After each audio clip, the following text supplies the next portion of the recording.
Buhay probinsya, kung relate ka bes, huwag mong kalimutang i-share ang videong ito sapagkat bawat tao dito sa mundo ay may iba't ibang uri ng pamumuhay. Kaming mga nasa probinsya ay sanay sa mga gulay-gulay o sarit-saring mga gulay.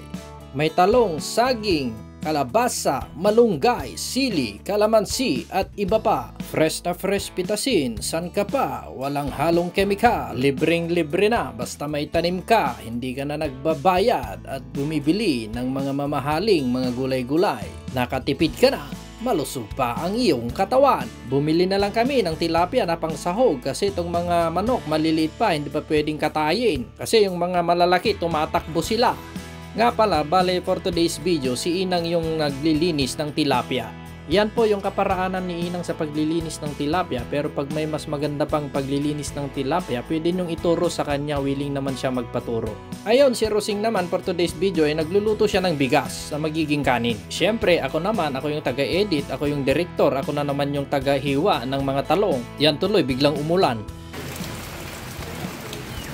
Okay, sarap talaga ng buhay dito sa probinsya, umulan umaraw, ayos lang, masarap, basta may mga pagkaing mga gulay na masustansya ito. Okay, alright mga best, nagugutom na ako kaya ilagay ko na ang talong at tinatawag nilang pechay para maluto na ito at makakain na rin tayo. So ayun na nga mga best, okay alright mga best, pinahinaan na ni Inang yung apoy para hindi masunog yung kanin natin at pakuluan na rin yung isda na may pechay at may mga talong. Itong manok na to, susunod ka na nakakatayin ni Inang. O tingnan mo, tinitingnan ka niya kahit umuulan. At dahil nakalimutan na naman ni Inang yung dahon ng sibuyas mga best, ayun, pumitas ako at binigay ko sa kanya at ilalagay niya ito ngayon sa isda. Okay, alright mga best, naluto na yung niluluto ni Inang na isda na may pechay at may talong. So ayun, mag-pray na tayo at kakain na tayo. Pray tayo. Diyos Ama na nasa langit, maraming salamat po sa mga pagkain na sa aming harapan.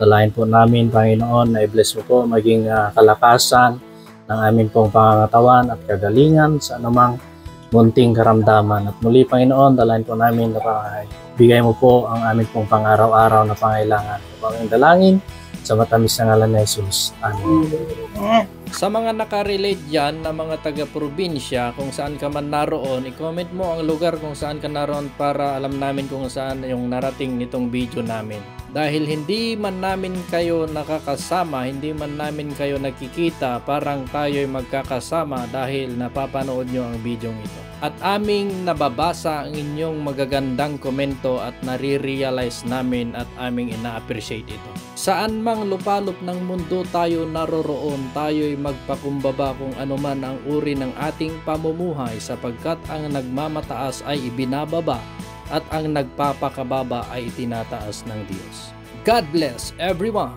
and enjoy watching. Don't forget to follow and share this video. Thank you at mabuhay ka!